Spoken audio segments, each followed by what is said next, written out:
Thank you, and thank you, Nancy. Thank you for your leadership of the International Medical Corps and your tireless advocacy on behalf of the people you train and serve. I am so deeply honored to receive an award from an organization that I admire so greatly, and I congratulate all of my exceptional fellow honorees, and I thank each and every one of you for being here tonight.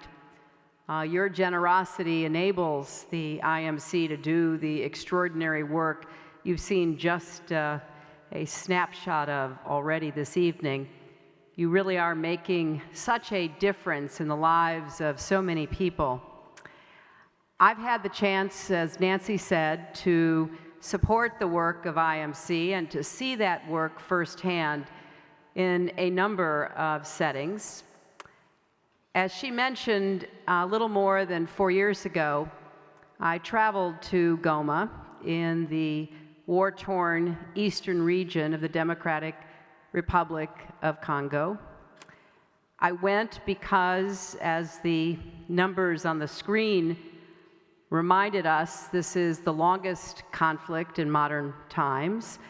5.4 million killed, many, many people maimed and injured, and so many displaced.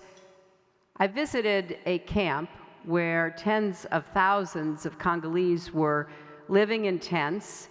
It was intended as a place of refuge, and because the decade of war had devastated so many towns and villages in the eastern Congo, people were forced to abandon their homes and their land and their belongings to resettle somewhere that offered relative security. But as is so often the case in the middle of conflict, even a refugee camp can be plagued by problems, including violence and lawlessness.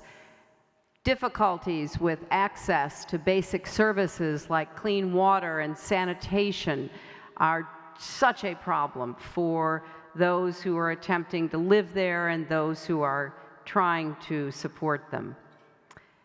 The security personnel in that camp had not been paid in months. Disease and malnutrition ran rampant. And the hardest hit, as is the case everywhere in the world in conflict, were women and girls. Goma had become known as the world capital of rape. Every month, more than 1,000 cases were reported. And many of the assaults still came even though the families had sought protection in the camp, because women had to leave the camp to find water or firewood, an everyday task that was fraught with exceptional danger. And very often the victims were the most vulnerable, the very young and the very old. So in Goma, I experienced not only some of the darkest chapters that one can imagine in humanity, but also some of the most inspiring and admirable.